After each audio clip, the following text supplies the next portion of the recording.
स्थापकाय च धर्मस्य सर्वधर्मस्वरूपिणे अवतारवरिष्ठाय रामकृष्णाय ते नमः। श्री रामकृष्ण देव, श्री माँ शारदा देवी और स्वामी जी के चरणों में वंदन करते हुए आप सभी का स्वागत है।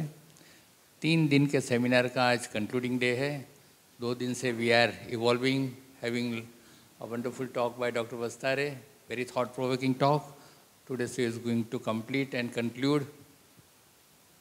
So I am sure we are going to have a very nice session today. So now, without taking much of your time, I invite Dr. Vasthare to continue her 3rd day talk, concluding talk. Please, Dr. Vasthare.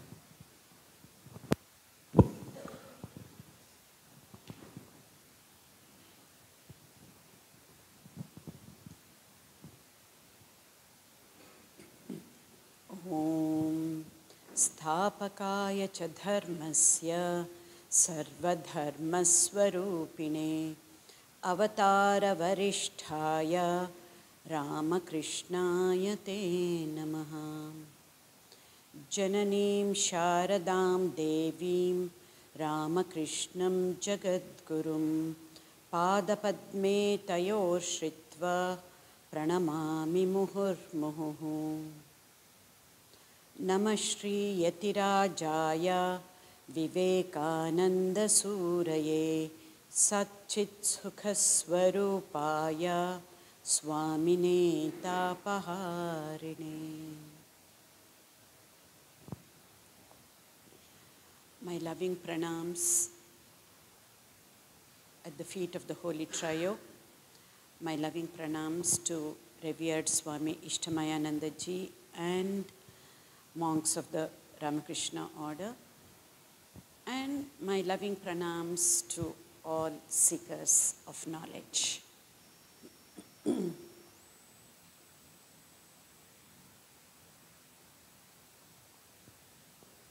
Today, it will all come together in the next hour or so.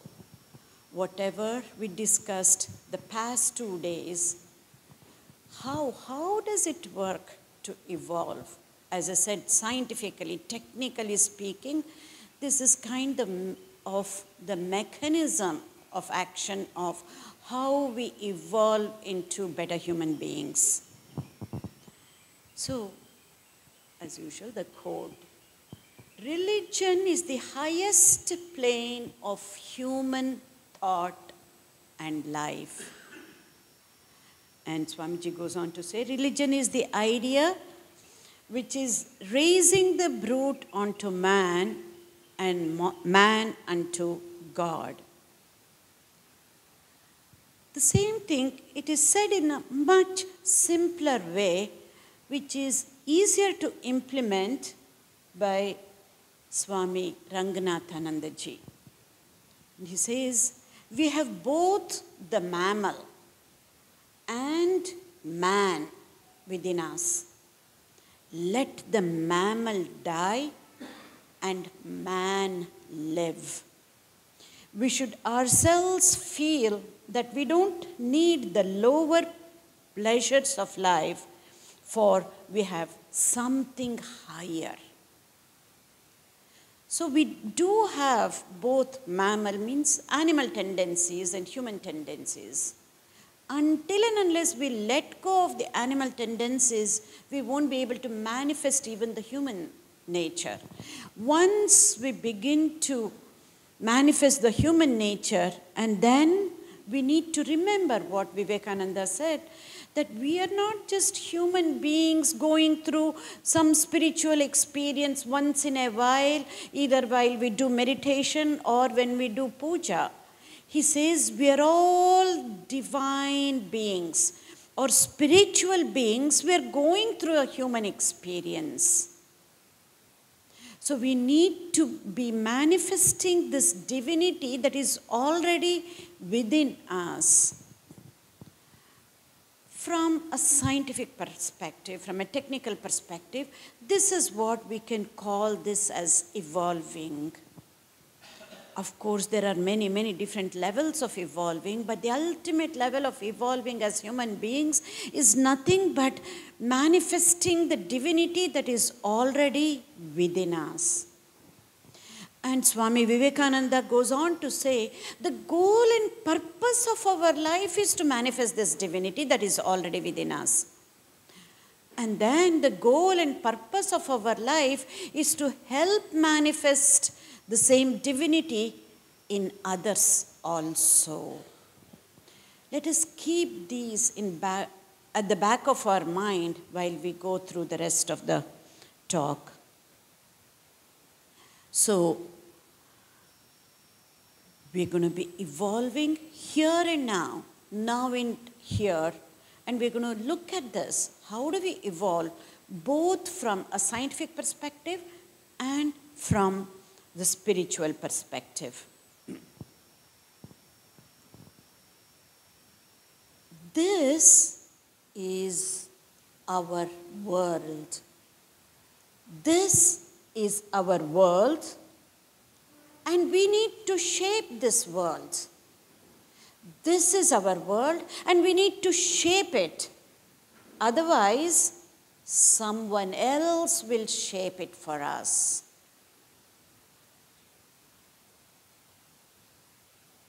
And our path to evolving, and our path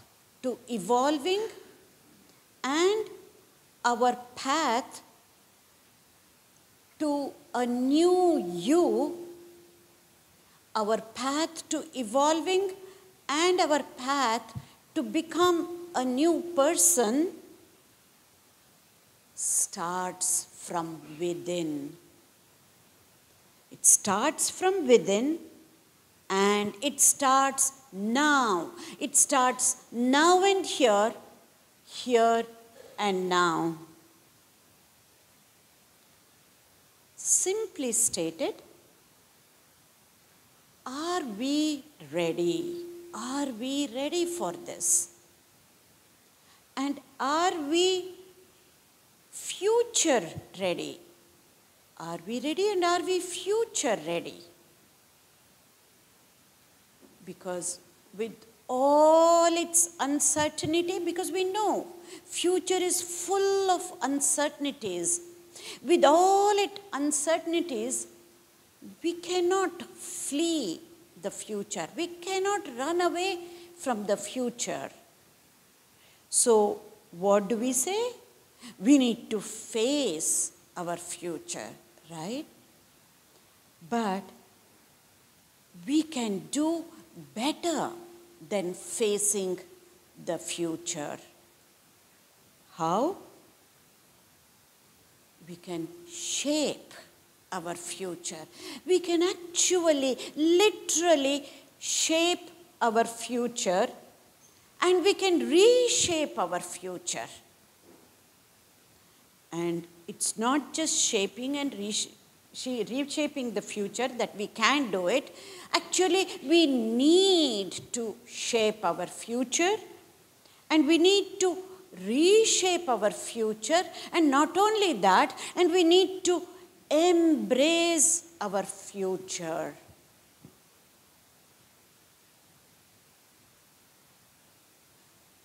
All whatever I have said is based on Swamiji's quotation, one of the most popular quotations, which is, he says, stand up, be bold, be strong, and take the whole responsibility on your shoulders, and know that you are the creator of your own destiny. We are the creators of our own destiny. That means we can shape and reshape our future. If that is not the way we want, we can keep reshaping until we are ready to embrace that future. So, are we ready to create our own destiny? Are we ready to create our own destiny? And are we ready to design our future so that we can be the architects of our lives? That future, creating the destiny or designing the future, is not somewhere much later. It's not after we finish our schooling. It's not after we retire. That future is now. The future is now. Not only the future is now, all we have is now, whether we know it or not. The future is now, and all we have is now.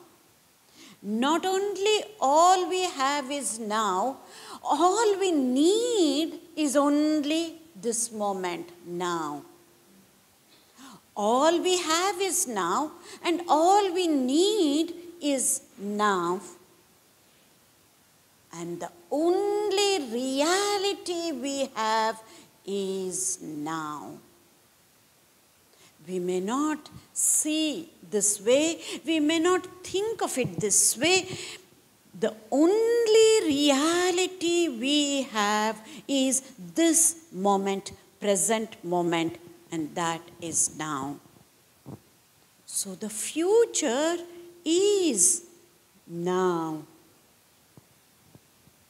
Another way of saying, now is the only time that we have. And that we need to be bothered about is only now, because that is the only time we have. And now is the only time we have because we can have control over only this moment and nothing else. The only time that we have is now because we can only control this present moment and nothing else. As I said, whether we know it or not, and if we play this moment right, all we need is this present moment and nothing else. Yes, these are very crisp and very bold statements. It's not something like affirmation that we can just remember and keep repeating it. We need to understand this at a much deeper level. So what does this mean that the future is now? So let us go and connect the dots and understand what I mean by this. All we have is now. All we need is now, because only this moment that we can control. So I have already alluded to this the first day, and then we're going to bring those concepts now, the scientific concepts, and understand these statements, what I'm making, that the present moment is the only time that we have. What do I mean by that? We will see. The first day we said, we have, without any exception, all of us have this negativity bias. So because of this, the mind, and also because it's an untrained mind, a mind that has a lot more of negativity and biases is an untrained mind. So an untrained mind acts like a pendulum. We said that the first day. The mind acts like a pendulum, going back and forth between past and future, looking at the past with regret and looking at the future with anxiety, and we are never satisfied with the present moment. And this has become our default state for all of us. The default mode of the mind is this. So if we need to design our future, if we need to create our own destiny, then what do? We need to learn from the past, we need to plan for the future, and we need to be in the present moment. And how should we be in the present moment? Again, not moaning and blaming and defending ourselves, but to be acting upon the right thing each time and every time at the present moment. This is how we design our future. Still, there will be certain doubts in our mind. So I'm going to go deeper and make a case. Why? Why do I say that the only time that we have is the present moment is like this? And for the next couple of minutes, you have to pardon my English. The grammar won't make sense. So don't worry about my English grammar. Just get the essence of it. Then we will be able to understand and grasp the enormity of the statement that the only thing that we have is this present moment. So that only thing that we need to take care of is just one moment. That is this present moment. What is this? Past and future are our mental constructs. Past and future are our mental constructs. There is nothing like past and there is nothing like future. I know that quizzical look. What does that mean? We were here yesterday and we're going to be back tomorrow. That we have heard, we have questions and we have doubts. We will be back tomorrow morning to discuss with you, and you are saying there is no past and there is no future. Yes, there is past, there is future only at the mental level, at the thought level. When we have to think about the action, doing part,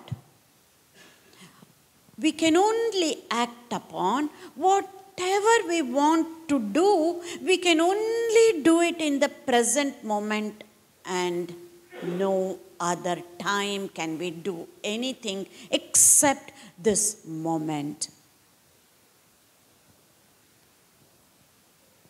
We may have plans. Plans are all at the level of mind. The learning from the past, all that learning again is at the mental level. But the doing part, we can only do or perform actions only at the present moment. Because yesterday, when it was happening, it was today. Tomorrow hasn't happened. When tomorrow is going to happen, it will be today. Isn't it? The only thing that we have is today, not even today, just this moment. And not even the next moment. When the next moment comes, it will be this moment. It is so profound. If we can grasp this, and if we can understand this, comprehend this, and accept this, then the rest of it will be really easy for you to accept and understand. It is that profound. So this moment is only thing that we need to take care of and nothing else. And we need to be doing the right thing each time and every time at that moment. That's it. It cannot be simpler than that. Before I go any further, sometimes we may have certain doubts. Now is the time to ask. And we need to be convinced beyond doubt about this concept. If you have questions about this concept or whatever we have done relating I'm really worried about something or I'm thinking about it. Because it happens even if I'm riding my scooter, I think my mind is thinking something. So how we can actually implement this sounds wonderful. Right. It's super. But problem is how exactly I can do that. Yeah, thank you. Thank you for that question. That raises an issue that we have not covered, have not gone into that aspect because we had covered other times. But very simply stated, most of the times we are on the autopilot mode. And we need to be leading a life of deliberate, conscious life with full awareness. This is the goal of meditation. This should be the goal of meditation. Meditation, there are various different definitions of meditations, but the way I give the definition of meditation is to train our minds to be in the present moment, to be conscious, to be aware. Yes, there is nothing wrong in thinking about the past and planning. That is how we become efficient. But if we are always going back and forth between past and future, and we lose out on the present moment with whatever we are doing, and even if we are working, doing the chores, if we actually do it in a conscious manner, then you will see at the end of the day how much energy will be left. When we are in the autopilot mode, of course, this is the paradox. Autopilot mode is very efficient because the brain consumes a lot of energy. It weighs only 2% of the body weight, but it consumes more than 20 to 25% of the energy. So the brain is always looking to conserve the energies. That is why it wants to be on the autopilot mode. But we need to train ourselves to do anything, whether it is driving or cutting vegetables, cooking, any chores that we do. Of course, we do it in mechanical ways, but if we kind of do this in a conscious manner, every moment is like a meditative stage. So we don't have, I'm not saying we don't have to sit for meditation for 20 minutes or half hour, but this being conscious and doing everything that we do in a conscious manner, including singing for that matter. Once we do it in a conscious way, we will be able to enjoy, and truly at the end of the day, we will be left with a lot more energy. This is the paradox though. It consumes a lot more energy when you're conscious, when you're focusing. But yet, you will be left with a lot more energy than when you're on autopilot mode, worrying about the future and regretting the past. And the way to train it is just mindful breathing, just sitting at the same place, same time, just observe the breath. And after a while, you'll be able to, again, not doing it in a mechanical manner. Breathing is automatic. We don't pay attention. But paying attention to the breath, because breath is the bridge between the body and mind. As soon as the mind goes away, to pull the mind back, when we focus on the breath, is the way to be conscious.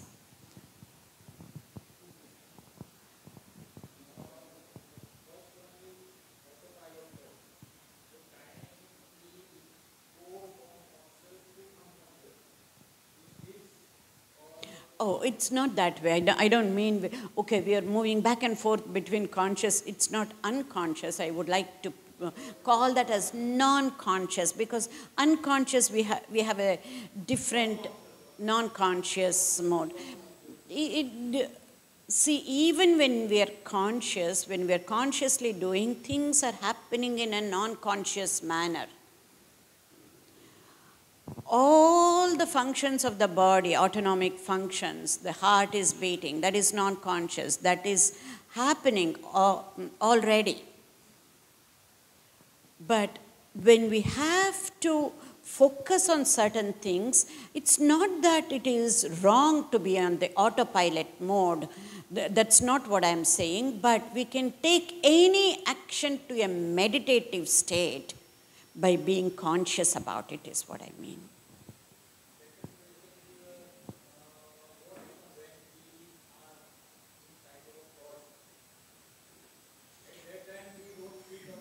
Yeah. Yes, I get it. Yeah.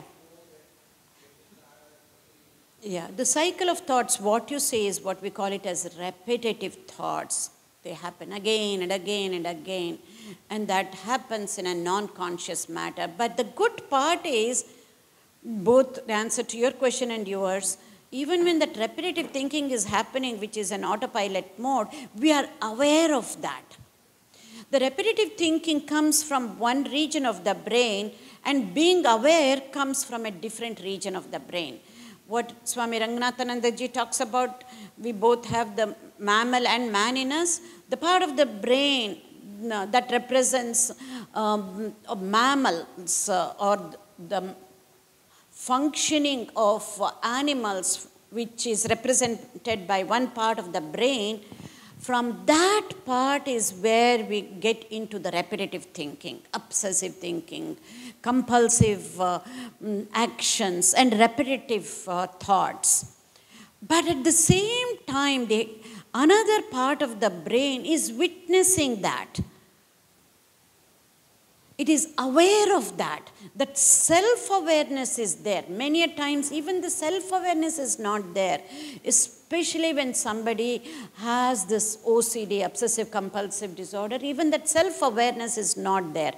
At least when we are self-aware, 50% of the problem is solved. Then all we need to do is to change that. How we have to change, we went over it the first day by becoming neurosculptors, or through other technical terms that we're not going to get into here.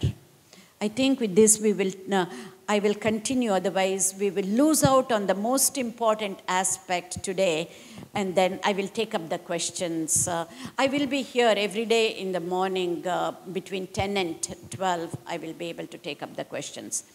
So, how do we create the destiny, or how do we design our future? And how do we evolve, both from the scientific and from the spiritual angle? Not only as to how do we evolve, but what happens to us as we evolve. There has to be a yardstick. Otherwise, we will not know if we are evolving or not. All of us need to keep some yardstick, and that is what we're going to get into and see. So how? You know this? Today's actions are tomorrow's results. Where did I get the statement? Because of Swamiji's another popular quote, wherein he says we are responsible for what we are. And then he goes on to say, we have to know how to act. Because if we are what we are now is because of our past actions, right? It certainly follows that whatever we wish to be in the future can be produced by our present actions. So we have to know how to act. So our present choices, our present decisions, and our present actions determine our future. And we already said, so that future is now. But yet, how? Again, I keep going back to Swamiji has said everything that we need to know. And he has made it so simple. All of this is based on the Upanishad messages. But the way he has said it, it is so easy for us to understand and implement in our daily lives. That's why today I'm quoting quite a few of this. He says, you know this one too, take up one idea and make that idea your life. Let it, you think of it, dream of it. Let each and every cell in the body vibrate, right? So, and he ends by saying, this is the way to success. So let us just take those two words, idea and success, from Swamiji's statement, and we will go deeper into this. In fact, you know, there is no single way to success. But if we are forced to say and pick one thing, we can actually pick that as self-discipline. So, the self-discipline is the hidden driver of success and excellence. Now, I've added one more word along with success, and which is excellence. We're going to understand the difference between, as we understand now, not the way success was defined at Swamiji's time was very different than what we are facing today. What that word success means is very different. So we are going to understand what this success is and excellence is by comparing and contrasting, and understand what it is and what we should be after. So this hidden driver of success and excellence, whether is nothing but the self-discipline, and this is true whether one is a homemaker or a student or a professional or a retiree, irrespective of who we are, what stage in our life, this self-discipline would be the same, which is the hidden driver of success and excellence. So, again, taking those two words, idea and success, right? We're going to get into the success, but the idea, just having ideas is not going to be enough. We will get plenty of ideas. If we are little bit creative, we will get so many ideas, and it will remain at the stage of ideas only at the mental level. Until and unless we put these ideas into action, it won't be of much use. So we need to turn ideas into action, or turn knowledge into action. Most important for us to be successful or to be excellent. So now let us look at this self-discipline in a little different way. We're going to look at self-discipline from the angle of success and excellence. And also, you know, there are many people who are in the business field with MBAs and whatnot, and that is the term for them, the power of process. Putting a system in place, right? We're going to look at self-discipline from these two angles, and then let us see what it is. First, let us look into what is success and what is excellence and see. Success mainly depends on the external conditions, because it is often measured by the achievements in comparison to others. Whereas excellence, it is self-defined, and it's a self-valued achievement. And excellence reflects the efforts that we have put in. Many times, for success, our efforts won't reflect our success. Some people might put a lot of effort, hardly have any success. Some people may not put much effort, still be highly successful in our terms. Whereas excellence reflects our one's best efforts. And excellence is always internal. There is no external comparison like in success. You know, success cannot ensure happiness or peace of mind. We understand this very well. A lot of us are highly successful, but are we as happy as we would like to be? Do we have the peace of mind as we would like to have? However, being excellent results in a sense of satisfaction, contentment, and even more importantly, fulfillment, which is at a higher stage than contentment.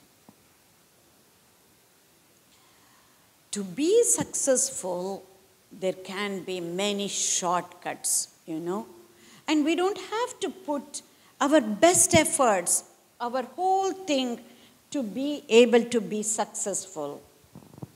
That means we may not be doing our best to be successful.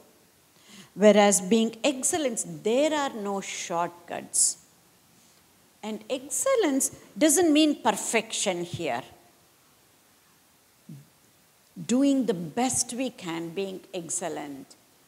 And so excellence, it becomes one of our values. Most importantly, then excellence becomes values. So if that is the case, rather than going after success, we need to aim for excellence. And when we aim for excellence, success will naturally follow. And what is excellence? Excellence is nothing but the gradual result of always striving to do better. The key word here is always. Always trying to do better. Which means we don't need to be comparing with others to be excellent. However, if we need to be successful, we need to get that promotion. And there are 3 candidates. There is always comparison and there is always competition because success is always external. Whereas we need to be competing with ourselves. That's why I always say, look into the mirror. Let the mirror be your competition. So, and be the best version of yourself each time and every time. So when we do this,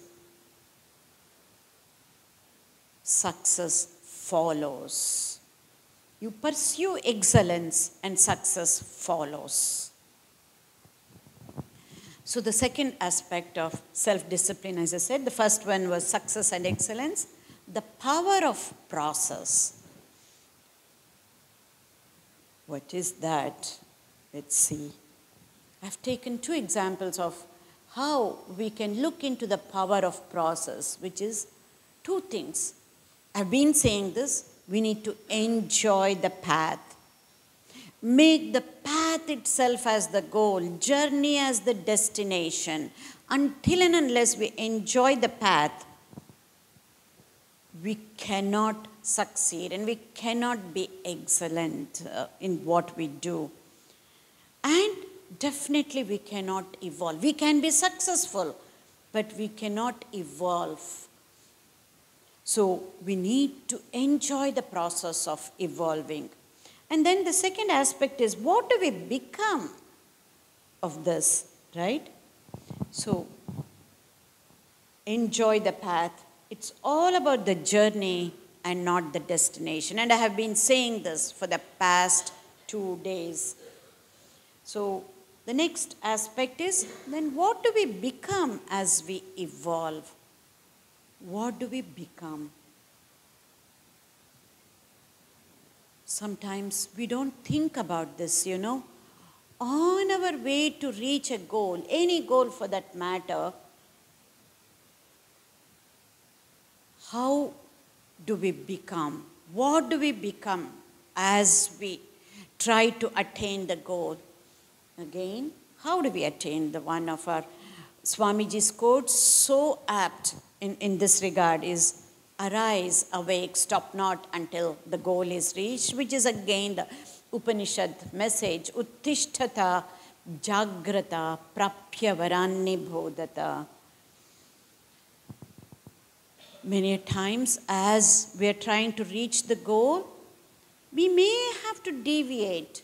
We may have to do course corrections, but stay committed to the decision, but be flexible on the approach. You may have to take some detours, but keep your eyes on the goal. So shift your approach, but never the goal.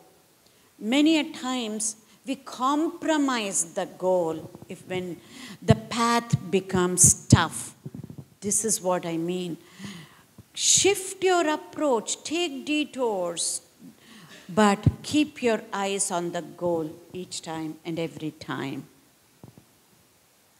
So what do we become as we try and achieve our goal? What do we become? Extremely important for us to know. Because yes, we know how to reach the goal. We have learned about the goal setting. So we set up goals and we go after achieving that goal, right? But I say it is not just about achieving that goal. It's all about what we become as we achieve the goal is really, really important. And what do we become? What do we become at a personal level? What is happening to us as we succeed, as we achieve our goal? What is happening to us? What is happening inside of us? What is happening to other relationships, to our spouses, our parents, our siblings, our neighbors, our friends?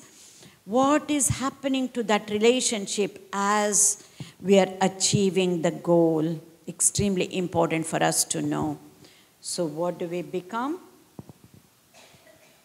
You know, when we start out with a goal in mind, we are so enthused, right? We are so enthusiastic. We are never grumpy. We are never stressed out when we try to keep that goal and look at the steps, how we have to achieve this goal. We are never stressed out. Neither are we cynical about it.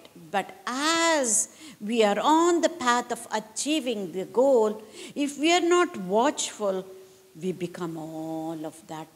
Even bitter and cynical too.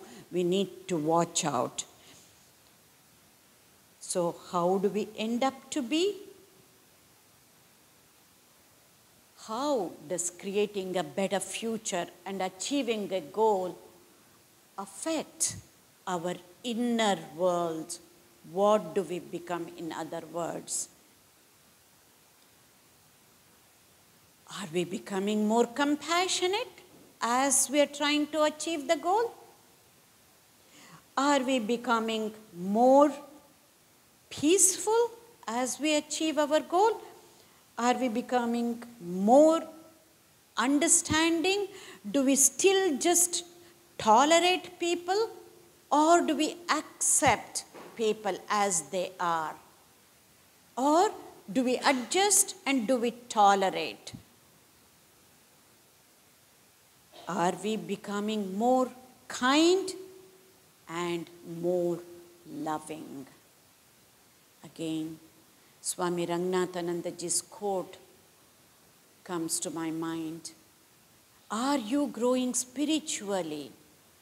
Do you love others? Are you being more kind and compassionate? I'm paraphrasing. This has to be our yardstick as we are evolving. As we are evolving, it's not just we can accept few people and we can ignore the rest of the others who are a little bit difficult people in our lives. It doesn't work that way. We need to be able to accept everybody. Yes, in the initial stages, as we are developing and becoming stronger, all those little things we may do, but if we need to truly evolve, we really need to accept and embrace everybody. Accept the future, embrace the future, accept the people and not just tolerate and keep adjusting to the circumstances. Again, this quote of Swamiji comes to my mind, wherein all expansion is life, and love is therefore the only law of life. If we keep this in mind as we are evolving, then we are on the right track. We can safely say this and keep this as a yardstick. So, what does this all mean? What does this all mean? To conclude, just being inspired is not going to be enough. We need to implement all of these in our day-to-day lives. And whatever I have said until now and whatever I'm going to conclude is again all based on recent advances in neuroscience research. We are evolving means it's a better future, right? If we need to have a better future, what should happen within us? The very structure and function of the brain has to change. What? The brain has to change? Absolutely. And how? How does the structure and function of the brain change? When our inner world, the mind, changes. Usually, we focus only on the mind. We think if we change our mind, everything is going to be fine. But I say as a neuroscientist, just changing the mind is not enough. However, we need to change in a certain way, in an effortful way, in a deliberate way, in a conscious way, so as to change the very structure and function of the brain. This whole process is called neuroplasticity. And this is what happens as we are evolving. Each and every moment, once that negative thought comes up, it could be anger, it could be jealousy, it could be sadness. Right away when we change that into something, a nobler thought, a positive thought, or at that time remembering I have divinity within me and the person that I am angry with has the same divinity also. Just that is enough and everything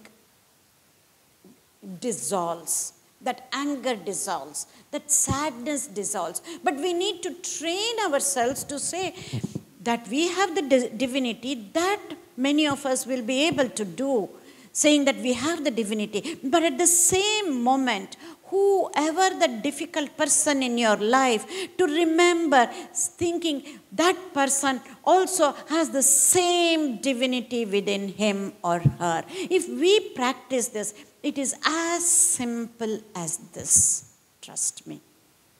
Each time, because most of the times we have challenges in life because of our relationships. It's not because of our health. It is not because of lack of financial resources. It's most of the times because of our interpersonal relationships.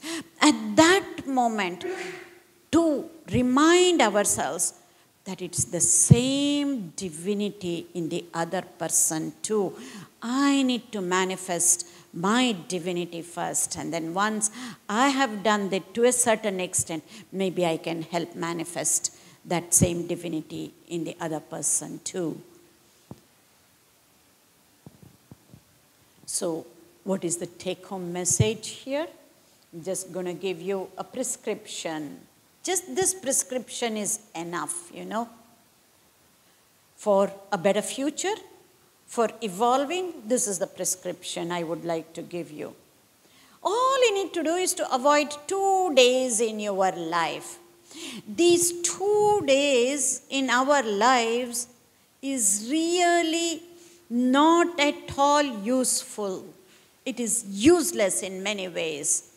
And probably you can guess what those 2 days are. Yesterday and tomorrow. Absolutely. Just focus on today, and not even today, just this moment, because all we have is this present moment, and all we need is this present moment and nothing else. So, avoiding yesterday and tomorrow, be in the present moment. By being in the present moment, and by being the best version of ourselves, we can evolve into a new us, right? So we can evolve. You can evolve into a new you here and now and here. This is what we have done. The first day, we saw how we can evolve through caregiving and how we can evolve by developing an attitude of gratitude, that we can evolve into a new person by being here and now, right here, right now, we can start evolving. Finally, I want to conclude by a comic strip and a Sanskrit shloka to go with that. So, as you evolve, again, evolving should not be just an idea. We need to be putting this into action, right? And as we put that into action, and we need to enjoy the path, we said. So, what is important? Is it the journey or is it the destination? Right? Exactly. We have learned it properly. Now, there's going to be a new twist to this.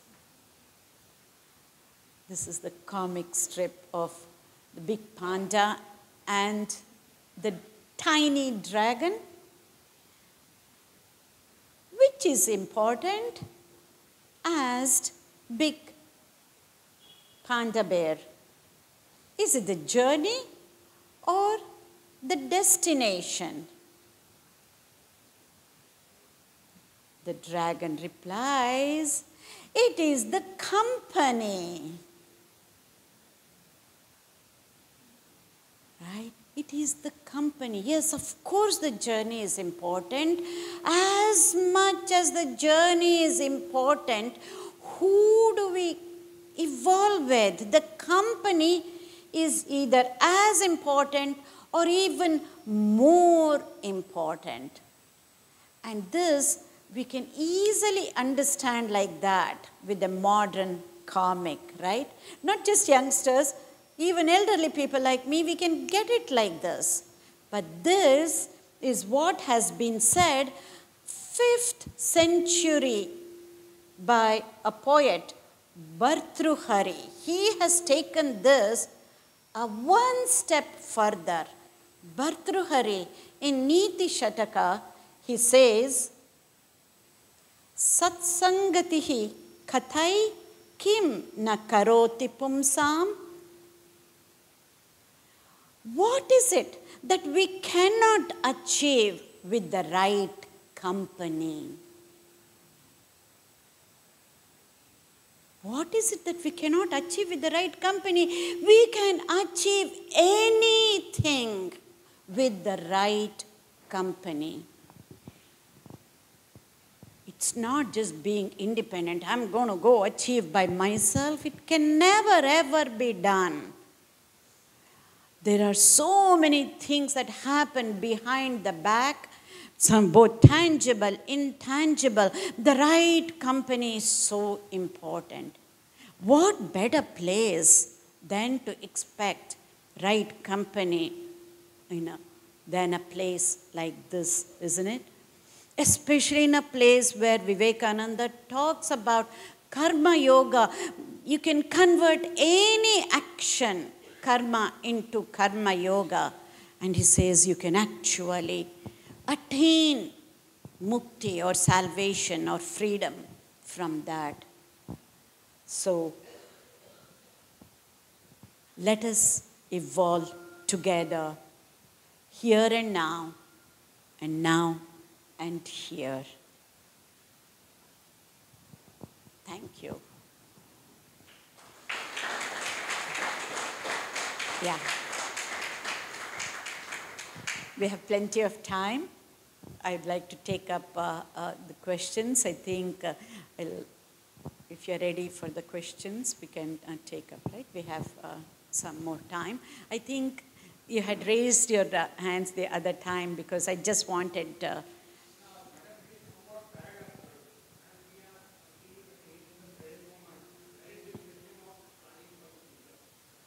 of course, in the present moment. You have to plan for the future in the present moment because it is a mental construct, right? Planning is at the mental level. Planning has to happen. Learning from the past has to happen. All of that happens also in the present moment. Yes.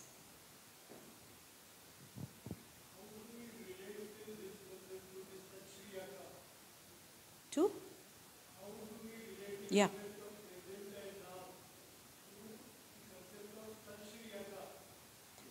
I'm not familiar with whatever you're saying. Huh?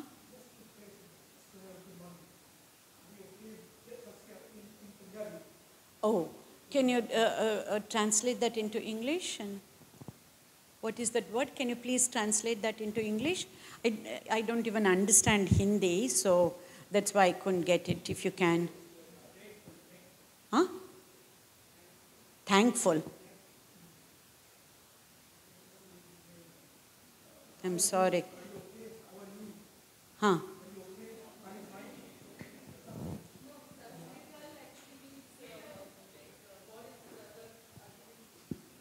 Yes, yes. Of course.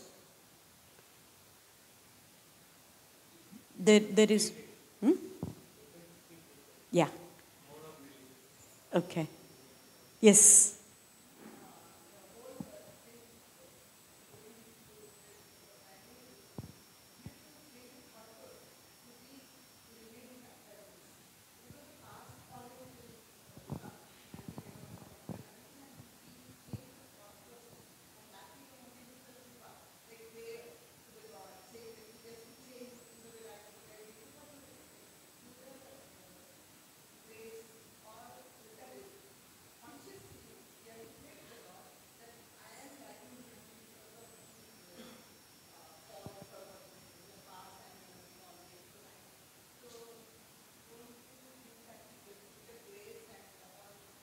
Yeah. Yeah. Good question. Yeah. Good question. Your answer is already in your question. You yourself said you had to do prayer, grace, and of course consciously. You also use that word consciously. And then what does Holy Mother say? What is grace? There is no difference between effort and grace. Whatever effort that we put, prayer is an effort. And when we put the effort, and we need to follow it up with action, but we are grateful, and so we give the credit to God, that is grace. We call that as divine grace. Or we don't even know how it happened, but we have to keep putting effort. Without putting effort, if not us, somebody else would have put that effort for us to get the results of our prayer. Children, children, but let me finish. Let me finish. Kids pray, right? Asking for something for God. Where do they get that? Very easier example is, I'll take it from the Christian tradition, then we can understand. Kids ask for Santa Claus for the gifts that they need. It's December time, very apt. Where does that come from? The parents put that effort and the kid's prayer is answered. So the kid thinks it is grace, but the kid is not putting the effort, but somebody else has to put that effort. In the same manner, we have to put that effort, but being grateful to God is a better way so that we can enjoy that results of our effort, so that it doesn't boost our ego or we don't become selfish, that's all. Effort and grace are two sides of the same coin, is what Holy Mother says too.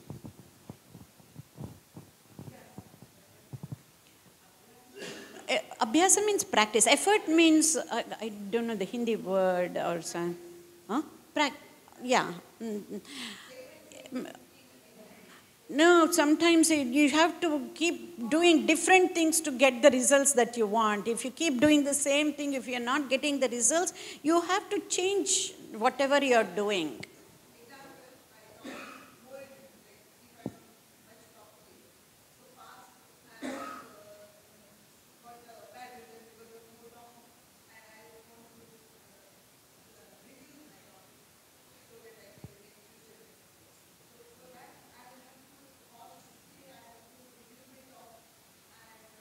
Yes, consciously, as you said. That is effort. When you reduce it consciously, that is the effort. But I'm going to go a step further and say, it is not just talking. What happens here? There is mind chatter. We may not speak. If the chatter still goes on in the mind, that is still will have the same effects. Much more than stopping talking, first this has to stop, that mind chatter. But you yourself are using that word consciously. Consciously we have to pray, not mechanically pray. Yes, prayer in a conscious manner, and that is what I'm calling as effort. We are saying the same thing, but the terminologies are different. This is scientific terminology, that is religious terminology, but the effect is the same. Both of us are saying the same thing. If we just pray mechanically, nothing will happen. So your word, consciously praying, is what I am saying as effort. Great question. Yeah. Yes. Yeah.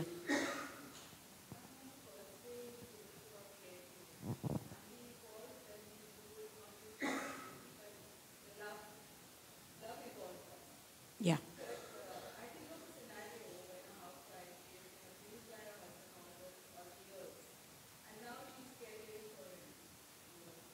Yeah. It's such a natural question, right? This is what we ask. How is it possible that righteous indignation, righteous resentment towards what has happened in her life, only humans are able to do that? And only humans have the capability to do that, but they have to have a very strong why. Why should I forgive the person who has treated me so badly? If that why is not strong enough, she won't be able to do that. If that why is strong enough, I need to figure out this meaning and purpose of my life. Why did I have to go through all these years and still take care of that same whatever wretched, worthless person? This is what goes on in the mind. But only humans have the capability. When we do that, that is what becomes the divine nature. That is how we are manifesting the divinity, by letting go of the past and forgiving that person. And one step further, to be grateful for the person for that tough life. And that is how she has found out that peace within her and to be able to evolve.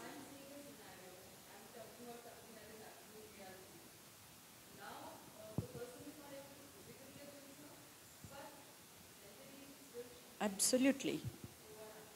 I- Yeah. There is no right or wrong. Everybody can understand when she does not forgive that person. That is for the masses. We all can understand, but the meaning and purpose of a human life is to be evolving. If she does not forgive and still takes care of that person, she is in the quote unquote survival mode. She can be thriving now. He's bedridden. I can do anything that I want. She has lot more freedom, thriving and whatnot, but still survival mode. If she wants to be evolving as a better person, the only way, without forgiveness, you cannot evolve. An unforgiveness state of mind, if anybody has towards anybody, not even our loved one, even against some other community, some other nation, whatever it is, if an unforgiveness state of mind cannot evolve. Forgiveness state of mind is a prerequisite, whether it is for evolving or for moksha or for salvation, whatever you want to call. Just that why has to be strong. Come again, come again.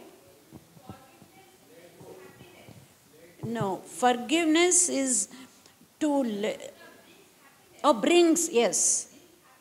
Maybe, maybe not.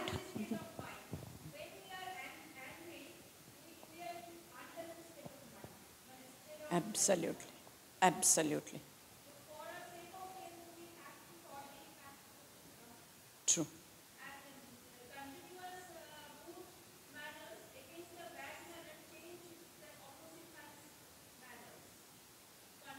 Absolutely.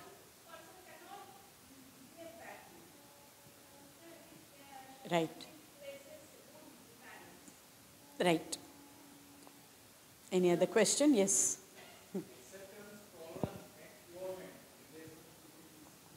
Yeah.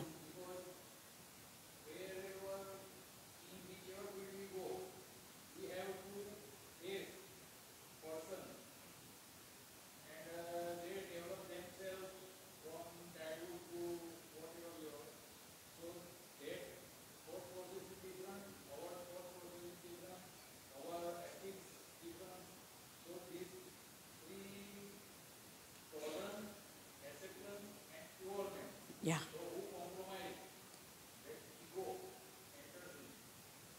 Right. Is there a question there? Or it's an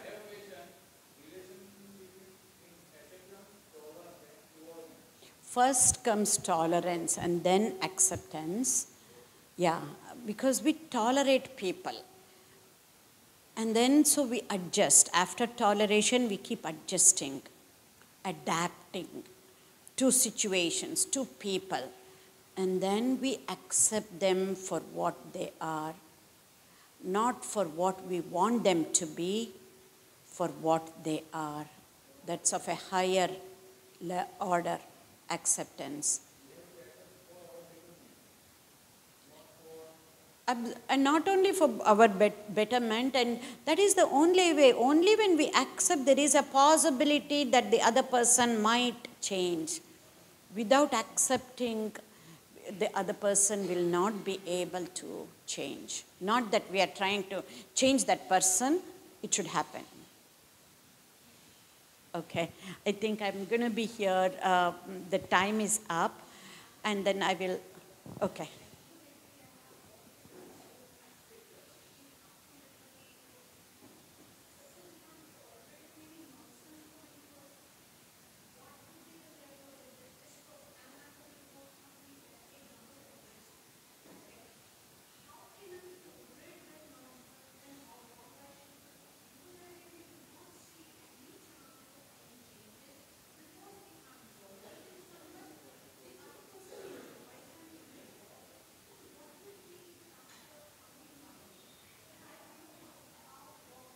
I'm not asking you to tolerate. Yes, you're absolutely right, whatever you said. When you're tolerating that person, when you accept the person for what he is, you will be able to figure out ways what to do and what not to do. All those answers will come when you accept that person. I'm not saying, no, all actions have consequences. I'm not saying that accepting and then being a meek person. Actions have consequences. That's a separate thing. Separate out the action from the person. Accept the person, but not the action. Actions have consequences. Thank you.